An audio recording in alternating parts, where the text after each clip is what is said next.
తాటి చెట్టు మర్రి విత్తనం. ఒక కాకి తాటి చెట్టుపై కూర్చొని మర్రి పండును తింటున్నది.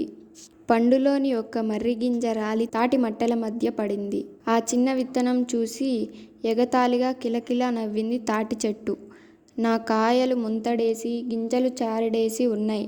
ఇనుప గుండ్లులాంటి నా కాయలను చూస్తే అందరికీ భయమే.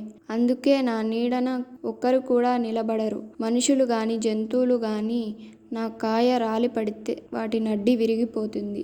చీమ కాలంత ఉన్న ఈ చిన్న గింజ నుండి ఎంత పెద్ద మొక్క వస్తుంది? జానా లేక మూరా? పక్కనే ఉన్న నన్ను చూసి ఎంత భయపడునో. నా కాయ పడి నలిగి చస్తుంది అని తాటి చెట్టు ఆ మర్రి గింజ మీద జాలిపడి రకరకాలుగా నవ్వింది, ఎగతాళి చేసింది. కాకి ఎగిరిపోయింది. అలా కొంతకాలం జరిగింది. మర్రి విత్తనం మాట కూడా మరిచిపోయింది. వర్షాకాలం తరువాత మర్రి గింజల మొలకెత్తి చిన్న చెట్టుగా అవతరించింది.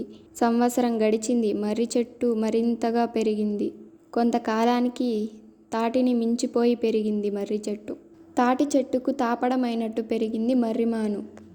విర్రవీగిన తాటి చెట్టు కొంతకాలానికి మర్రిమాను కౌగిటిలో ప్రాణాలు విడిచింది.